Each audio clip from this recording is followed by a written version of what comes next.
Welcome back. Today I want to talk to you all about pseudocode. Now, pseudocode is another way in which you design your software. Now, pseudocode is far more technical and far more precise than flowcharts are or were, but it can still play a big role in showing people exactly how you want your software written and allowing you to work through technical problems first. Now, with pseudocode, the idea is that if you were hit by a bus tomorrow, we'd be very sad, have a funeral for you and all that, but a new programmer should be able to come along and just from reading your pseudocode be able to build your work. Pseudocode should be in technical terms and you should be consistent. When you use a term once, do it again. So, what is pseudocode? Well, let's find out. We are going to make a program which will generate an area of a square. So at the top of my code I've got three things I need to put in there. Firstly, the purpose. What am I doing? I am generating the area of a square. Input, any information coming in from outside? Nope, none. And when any information goes to outside? None. It'll all happen inside this program. So, if you wanted to make a program to generate the area of a square, what's the first thing you need? Yep, it's the length.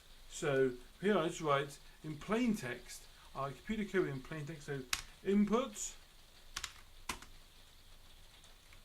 width as W variable. There we are. And then I'm going to do the same for height. Now I could say collect height as h, but what were my rules? Use technical terms, and we used it once, do it again. So, not allowed, is it? We need to input width as w variable, so we need to use the similar words like input. We need height is fine, but as h variable would be better. So let's try again. Input height as h variable. And there we are. Now we need to multiply them and then we need to display the answer. So variable r is w times h. There we are. Nice, simple. And then display R. Okay, so for this code here, we have written out the program, but in plain English, which is all pseudocode is. But let's follow the rules. Could a new programmer build a program from my work? Yeah, I think they know what they're trying to do. They know what the instructions are. It's all consistent. It's all clear. And if it's consistent, that's all three. Perfect. Does it have technical terms in it? Yep, I think it's pretty clear what I'm trying to do in Python. So, that, guys, is a very simple definition of pseudocode. But we can go better than this. Say I have code like this. Now, one thing programmers are always really bad at doing is putting comments in their code. But no more.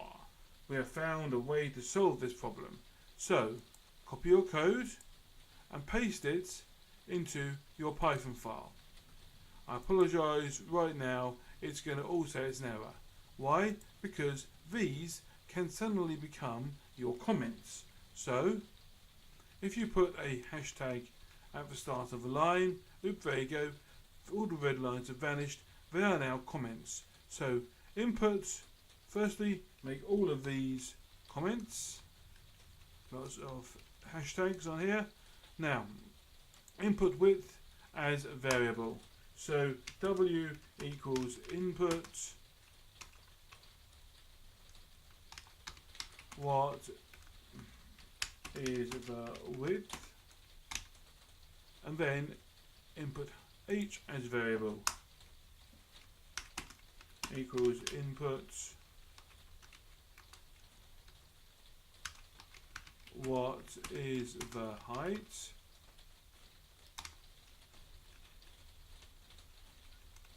R is W times H, so AR equals W star H,